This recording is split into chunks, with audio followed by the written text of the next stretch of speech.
बलिया के पीडब्ल्यूडी निर्माण खंड के अधिशासी अभियंता ने कार्यभार ग्रहण कर लिया है। जैसा कि आपको बताना चाहेंगे कि विगत 20 माह से ये जगह खाली पड़ी हुई थी। हालांकि मऊ के एक्सीएन जितेंद्र सिंह ने कार्यभार ग्रहण किया था, लेकिन देखा जाता था कि विकास कार्यों को लेकर बहुत सारी दिक्कतें होती थी।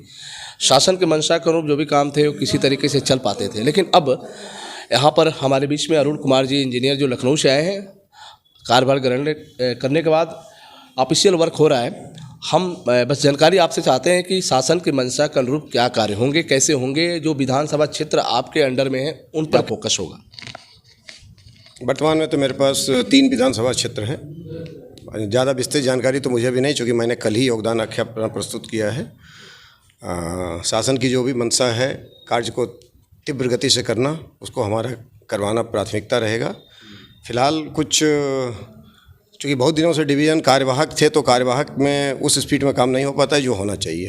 क्योंकि जब उसका रेगुलर एक्शन होता है तो एक्शन होने की वजह से अपने डिवीज़न का पूर्ण रूपेण वो दायित्व संभालता है और काम स्पीड से होता है।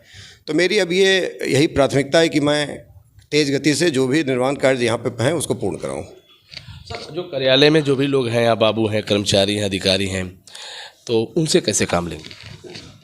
उनसे काम जो ऑफिशियल तरीका होता है थोड़ा बहुत इसमें होता है। कुछ हमें सुधार की ज़रूरत पड़े तो सुधार करेंगे।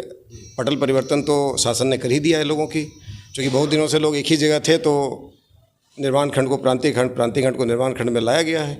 कुछ बाहर भी स्थानांतरित किए गए हैं। तो फिर रीसफलिंग के बाद अब जो होगा उसको उनसे काम ऑफिशियल काम अपने जो जिस तरीके से होता है उस तरीके से लिया जाएगा। चुनौतियों कैसे स्वीकारेंगे, क्योंकि राजनीतिक जिला है, कहीं ना कहीं राजनीतिक दबाव रहता है, उसको लेकर क्या करें? नहीं, कोई राजनीतिक दबाव मैं तो नहीं मानता हूँ कि राजनीतिक दबाव रहता है। हम सरकार के सेवक हैं, अपने तरीके से काम करेंगे और राजनीतिक दबाव का कोई मतलब नहीं है कि राजनीतिक दबाव की वाली बात है। ठीक है, सब माननीय जनप्रतिनिधि हैं, हम उनके अपेक्षा के अनुसार काम करेंगे।